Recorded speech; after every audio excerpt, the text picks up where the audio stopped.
Good day, everyone. Welcome to part B of lecture number 10.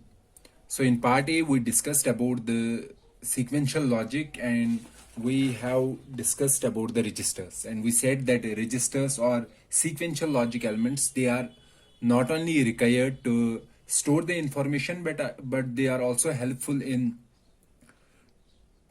controlling the flow of information from one combinational logic circuit to another combinational logic circuit. Okay, so in the design hierarchy we can see that we have completed the registers, and from these registers we can design state registers or the code registers. Okay, so I will discuss about the state and code registers later when we will design a simple processor, but register is the basic element from which we can design state registers and code registers. Okay, so before going further, in the sequential logic we said that registers are made of flip-flops, and deep flip-flop, we said that almost all the registers are made of deep flip-flops, where we have the series of deep flip-flops put together to form a register. However, if you can see that a single D flip-flop is made of 4 NAND gates.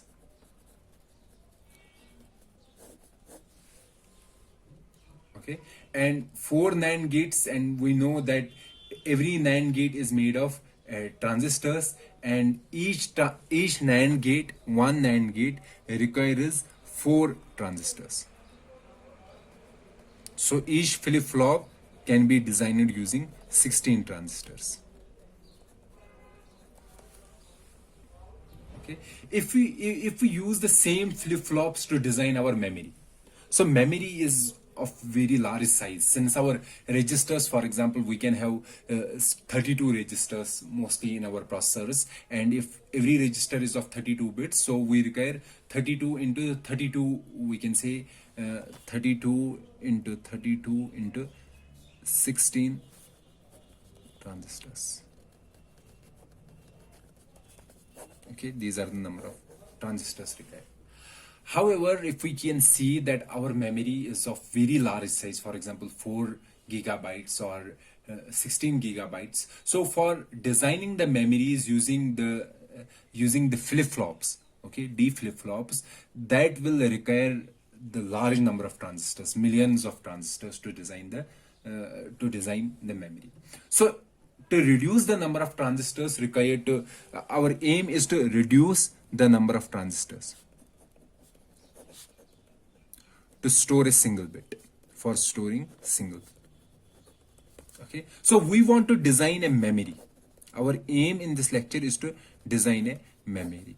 However, instead of using D flip-flops as the basic unit for designing the memory, we want to reduce the number of transistors to store a single bit, so that our memory per unit area will be higher as compared to our previous designs. Previous designs means using the registers.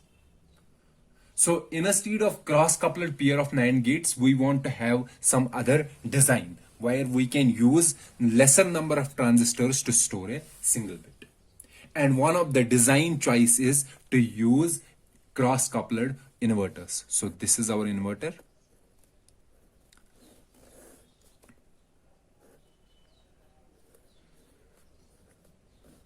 So we can use this cross-coupled inverter to store a single bit.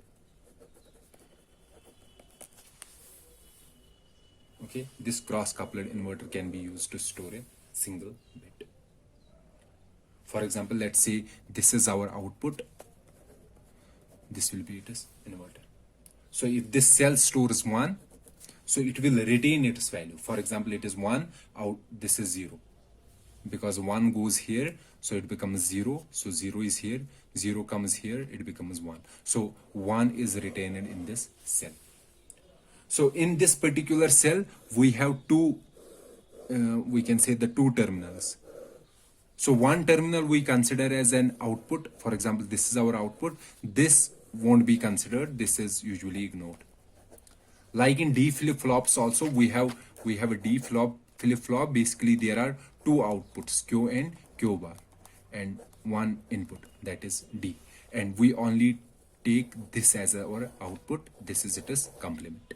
So likewise in our cross coupled inverter cell, this we called a memory cell. Memory cell means a structure that stores a 1 bit. Okay.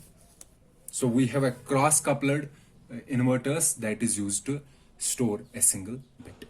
And if we design it in terms of transistors, for example, transistors here, so a single inverter, or this single inverter is made of how many transistors? 2 transistors. This is also made of 2 transistors. So this is our cross coupled inverter, which can store a single bit.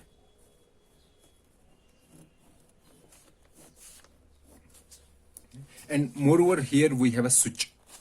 At this point we have a switch. Okay. So what is the use of switch? Switch means that if we want to read something from here, we will turn it on, these 2 switches on. So turning these switches on, we can read the value. Okay, whatever is stored here. And these lines, these conductors, these are called a bit lines. So if this is bit line, this is it is complement, bit line, complement. So if we want to read the data from this cell, let's say it stores 1, so here it is 0. Okay, so storing 1 means here we have a positive voltage, here we have a 0 voltage. Okay, so we will turn on this switch, and this voltage will appear on this bit line. This switch is also turned on, this voltage comes here 0. So here we will have positive voltage, and here we have 0 voltage. Okay, so the output, we will compare these two, this positive and this 0, positive and 0 comparison. If the comparison is positive, okay, comparison is positive, that means this cell stores 1. If the comparison is negative, that means this stores 0. Negative means that this is 0, this is 1. That means this is storing 0 bit. Okay, so when we are turning on this will become 0, this bit line, this will become 1. So this will be positive, this will be negative. So comparing these two, so 0 minus this one, positive, so it will be negative value. So the output will be 0. That is, this cell is storing 0. Okay. Like this is for reading. So for reading, we are comparing bit lines BL and B complement. So for reading, we have to compare BL and BL complement. Compare their, what we have to compare? Their voltages. And by comparing their voltage, we can determine whether we have stored 1 or we have stored 0. Now let's say if we have to write something in this cell. Let's say we have to write 1 in this cell. Okay, 1 means here we should have 1 positive voltage, here we should have 0 voltage. What we do, we turn on this switch, these 2 switches, we apply a positive voltage here and a 0 voltage here. Okay, so this terminal will become positive, this will become negative or 0. So we will have 1 stored in this cell. Likewise, if we want to store 0, we will apply 0 voltage here in bit line, and we will apply positive voltage in BL complement. Okay, to store 0 in this particular cell. So for reading or writing, we have to first activate this cell. And for activating the cell, that means we have to turn on the switch. Okay, so this complete cell, this is called a SRAM cell, or static RAM cell, static random access memory cell. So what is an SRAM cell? SRAM cell is a memory cell that is made of cross-coupled inverters. And if we can design this in terms of, let's say, in terms of what we have to design in terms of transistors. So each inverter is made of how many transistors? 2 transistors. So this will be 2 transistors. This is also 2 transistors. And here we require how many switches? 2 switches. And each switch can be designed with the help of a transistor. So these are 2 transistors, these 2 switches. So how many total transistors? 6 transistors for 1 bit. However, for for using D flip-flops, 16 transistors were required to store a single bit. However, using the SRAM cell, we can use 6 transistors to store a single bit. So let's design a transistor circuit of the same. So the transistor circuit, for this, we have to make a transistor circuit. It will be like this.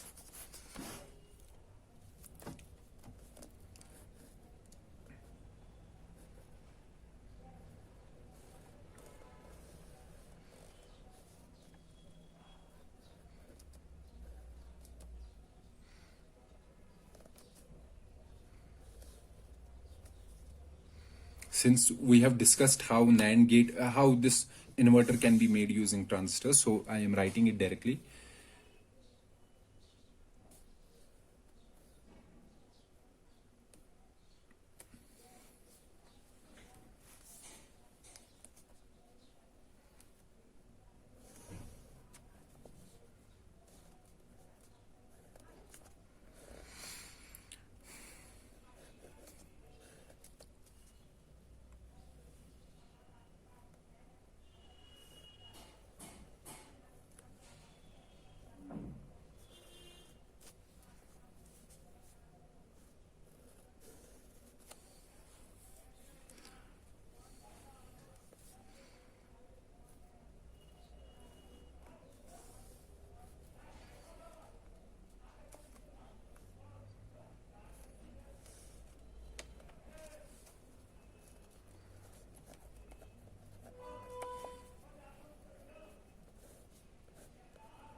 Okay, so this will be our one NOT gate, this will be another NOT gate, and cross coupling is done.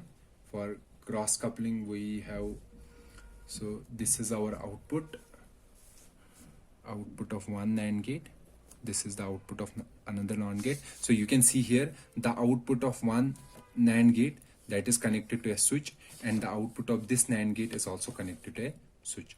Okay, you can also see that, see this transistor's output, okay, and this this inverter's output and this inverter's input is connected to one switch.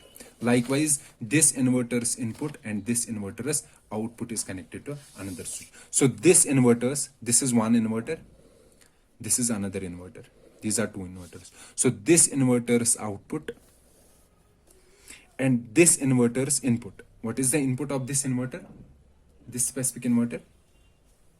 Okay, so this specific inverter's input will be this gate, and this is here. These two are connected to one switch, okay, and this inverter's output and this inverter's input, these are connected to another switch, and the switch will be like this. Switch will be again a transistor. This is our transistor, so here also this will be a transistor, okay, and these two switches are connected together, and here this output will be connected to a bit line, this also a bit line, and be a complement. Okay, so this is our complete SRAM cell. Let me redesign this SRAM cell once again so that it becomes easy for you to understand. So this is our SRAM cell. Okay, this is the SRAM. This is inverter 1. This is inverter 2. Okay, these are the two inverters, and these are the two switches. And this line that connects these two switches, this we call a word line. Word line means that for reading the data from this cell, this SRAM cell, reading or writing data, we have to turn on this cell. We have to activate this word line. Activating this word line means switching these on, these two switches.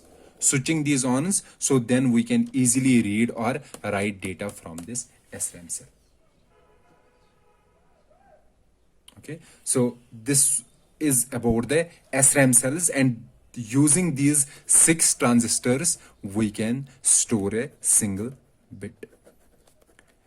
And as I said, these bit lines BL and BL complement. So for reading data from this particular cell, we have to compare the voltage on these two lines, BL and BL complement. And for writing data, we have to turn on these switches on, these two switches on, and then write our data. If we want to write one, apply a positive voltage at BL and zero voltage at BL complement. If we want to read data, then apply if we have to write 1, we have to apply positive voltage. If we have to write 0, we have to apply the 0 voltage or negative voltage.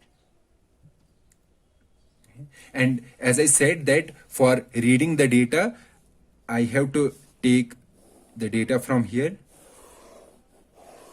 I have to first turn on these switches. The voltage of one inverter will appear on BL and the voltage of another inverter will appear on BL complement. Then I have to compare their voltages, or we can say then I have to sense their voltages. And after sensing their voltages, I can determine whether we have stored 1 or 0 in the cell. Okay, so this is one SRAM cell. And we can make this SRAM cell. Let's suppose this is our SRAM cell, and this SRAM cell will have 2 bit lines, that is BL and BL complement, and one word line we called. This line is required to activate this cell. That means for reading or writing data from this cell, we have to first activate it using this word line. This word line basically turns on those 2 switches, this switch and this switch. And by activating this word line, we can easily read data from this cell or write data into this cell. Okay, let's say we have to, using this SRAM cells, we have to design a memory that has 16 cross 8 bits. 16 cross 8 bits means that there are 16, this will be our memory, okay, and there are total 16 locations and each location stores 8 bits. Okay, so we want to design this kind of SRAM memory. So what is our design? We want to design 16 into 8 SRAM memory. That means if we have to read data from this memory, how many bits we have to read together? 8 bits. Or if we have to write data, how many bits we will write together? 8 bits. And how many such locations are there? 16. Okay, so reading 8 bits together means we have to combine 8 SRAM cells together. Combining 8 SRAM cells together means that all SRAM cells, 8 SRAM cells will have the same word line. Means that same word line will activate 8 SRAM cells together. Okay, then by activating 8 SRAM cells together, we can read 8 SRAM cells together, or we can also write 8 SRAM cells together. So we have to combine 8 SRAM cells together. Combine means we have to combine them using the same word line. Okay, let me make such memory so we will get the idea clear.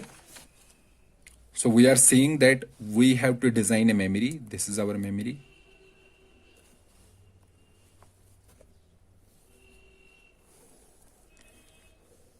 SRAM memory.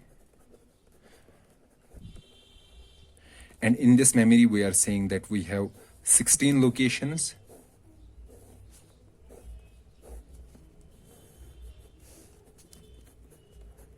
And each location stores 8 bits. So each location, each row is of 8 bits or 8 SRAM cells.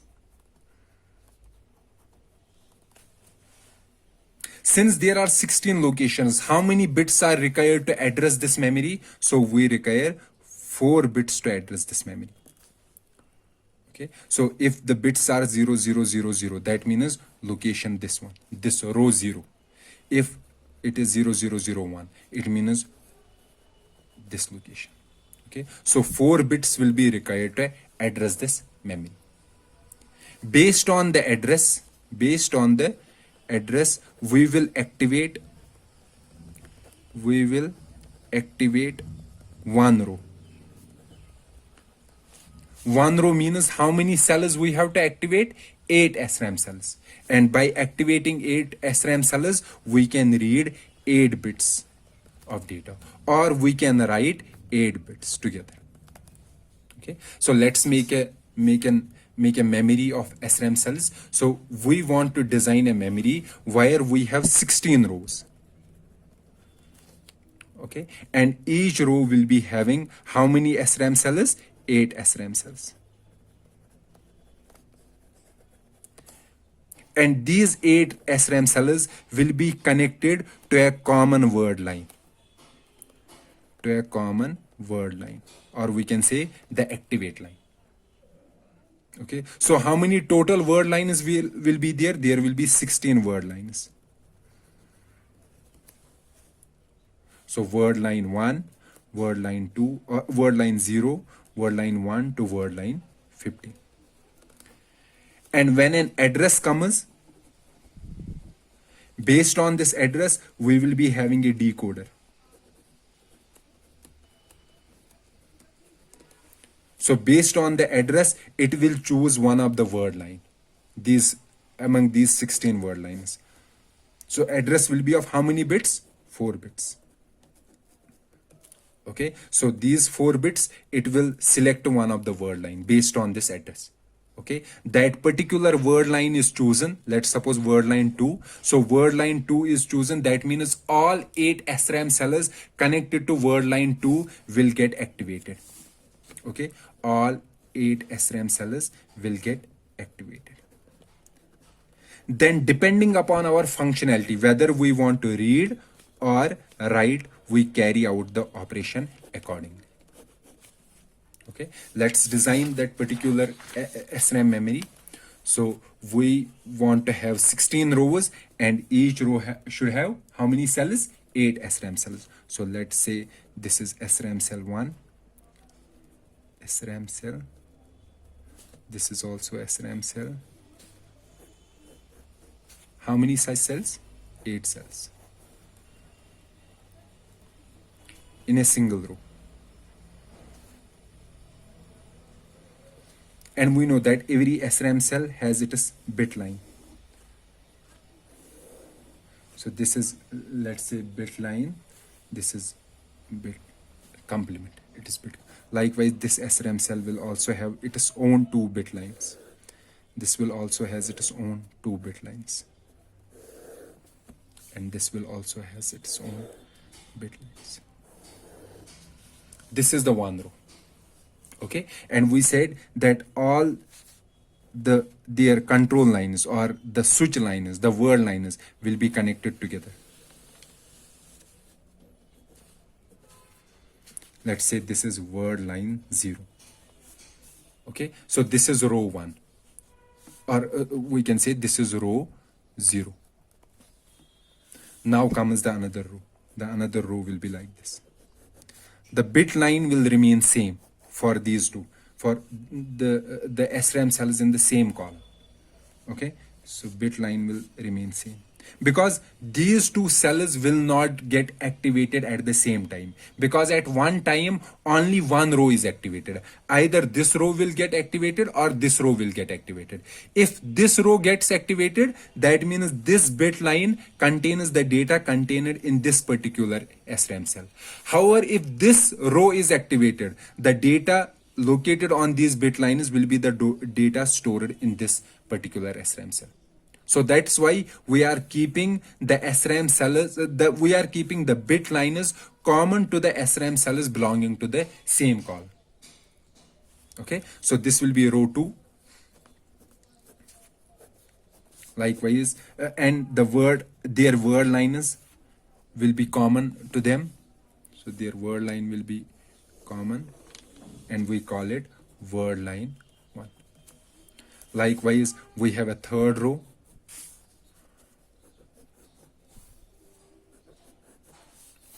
Third row of SRAM cells.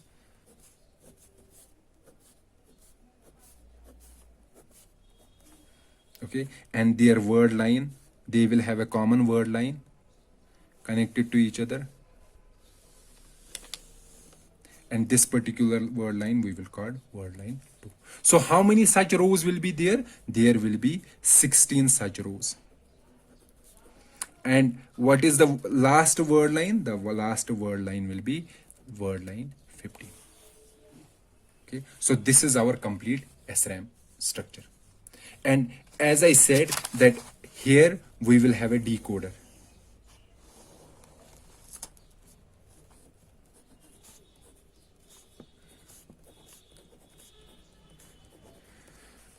This decoder, the input of this decoder will be an address. And based on the address, it will activate one of the word line. And activating one of the word line, that means it will activate one of the row. One of the row is activated, and after activating that particular row, we will get the data from that particular row, or we can say from those particular SRAM cells. Okay, let's continue about the discussion about the SRAMs in our next lecture. We will summarize this again so that the ideas are brushed up. So let's meet in the next lecture. Till then, goodbye.